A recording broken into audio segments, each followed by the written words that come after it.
Welcome back from the break, everyone. After our first guest, Ross Conn, talking about all of the more specific local responses and responsibilities during an event like this. And I want to now welcome you to Kevin Neal, a very good friend of mine. He is a retired Marine sniper. He was an E7 gunnery sergeant assigned to a sniper platoon responsible for training other snipers over 17 years in the marksmanship, counter sniper community.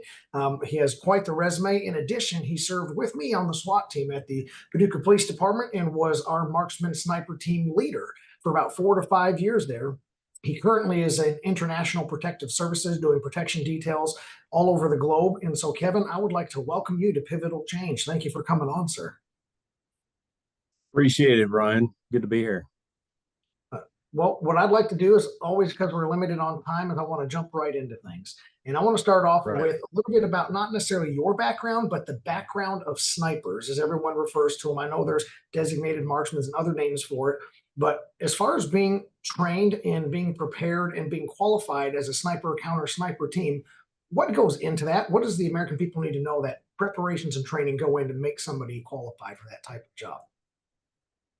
Yeah, it's a great question. Obviously, physical fitness. I mean, it's a very demanding job, both in the military or even out in the civilian world. Marksmanship, you really have to have good fundamentals of marksmanship. Shoot a weapon, but understand the effects.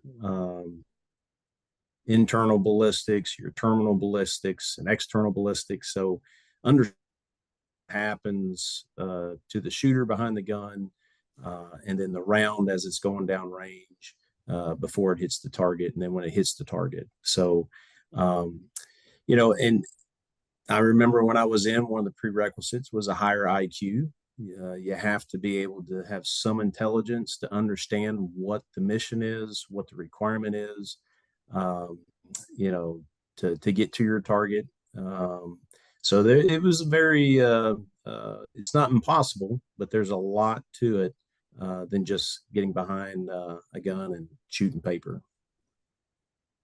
Yeah, very good. So a lot of these teams, I remember when we would train together, we did some cross training where we came and did your PT test, we did your marksmanship test, and then you did our test. And I remember very vividly that every sniper could immediately step over to a tactical operator's position and pass that marksmanship test. And I believe on the first try, only two of us passed the marksmanship test for the sniper team with the running and everything involved. And that was very eye opening for us as how the dynamics change from just like you said, the average person having to be intelligent, make adaptations over time.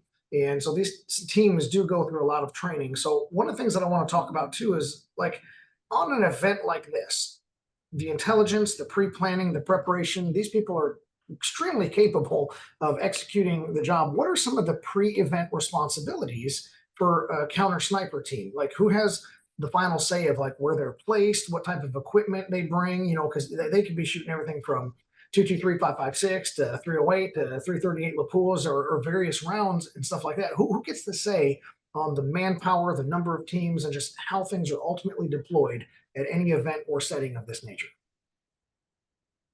Yeah, and again, a great question. When it comes to setting up what we call an FFP, a final firing position in the Marine Corps, that sniper is going to choose that position. And there's going to be several factors, obviously, that gives the best oversight, let's say, of a venue or a target area, so that they can clearly engage without obstructions. But they also want to be concealed in some cases. Some FFPs are when you really don't want to be in the open because of the nature of the event. They want to be seen, which is a good thing. It could be a deterrent. But the best FFP selection is by the sniper. Pre-event, you're looking at the actual terrain, key terrain features that could give advantageous to both the sniper and the enemy or a bad guy in this scenario, because that's a threat area. You identify those areas, by train association. You go out and you do a pre-venue sweep of the area where you're going to be operating in.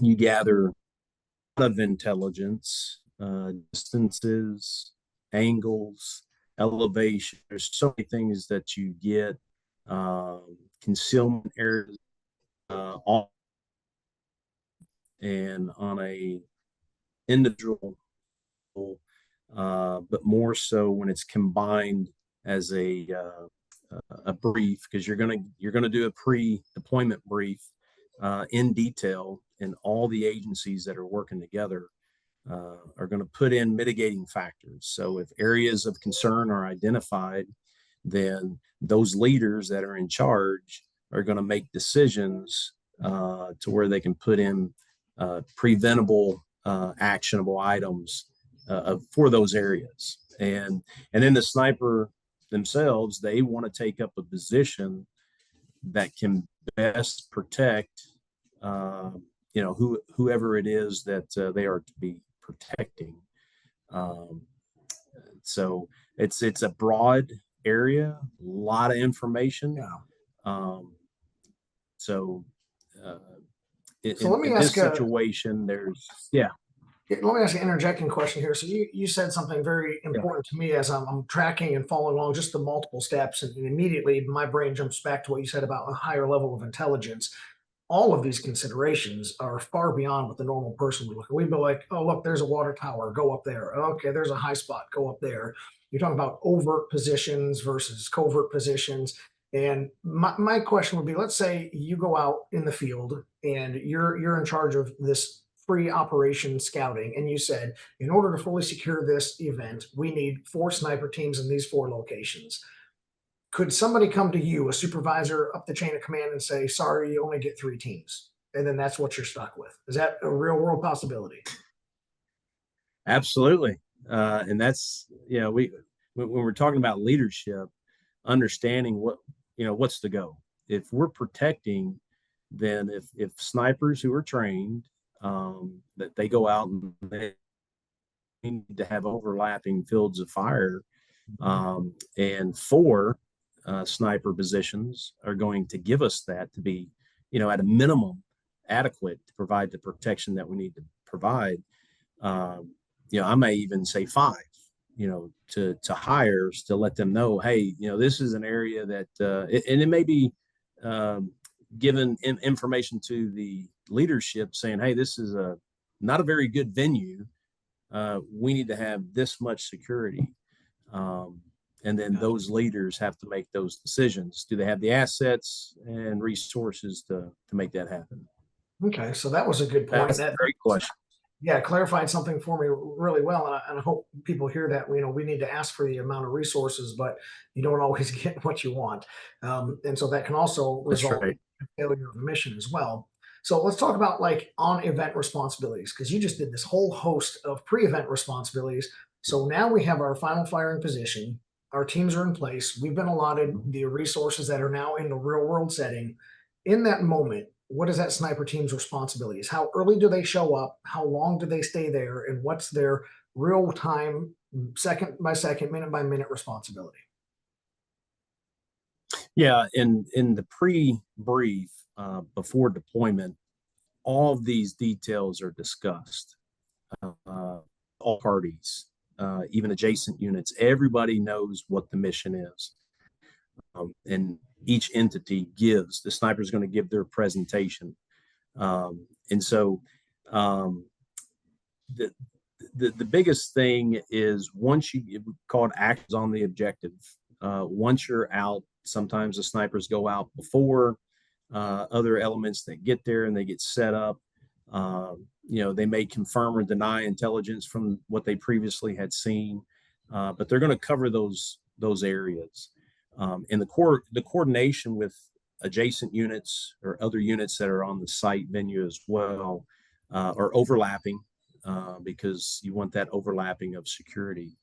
But the biggest thing is to do your pre-work presentation, and everybody that is supposed to be involved is, if you remember when we would go out and serve a search warrant, we all come in, and we have a brief. Here's the plan of action. Here is the details in the lining as far as who's doing what, the who, what, when, where, and why. And so everybody knows. And then when you go out to execute on the actual venue or the objective, it helps the mission to be more successful. Sure. You're going to have scenarios where things just pop up, things change, from what's brief, and it makes it easier to the transition if need be. So Kevin, I want to pause you right there. Leadership. Yeah, because I want to talk more about those things that pop up and change in our second segment.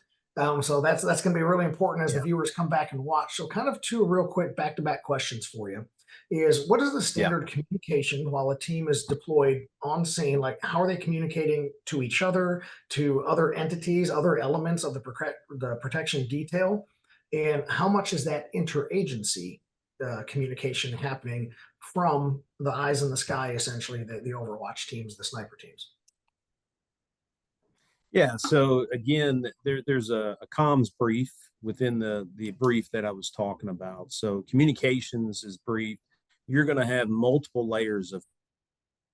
You'll have internal communication for each entity to talk amongst themselves internally.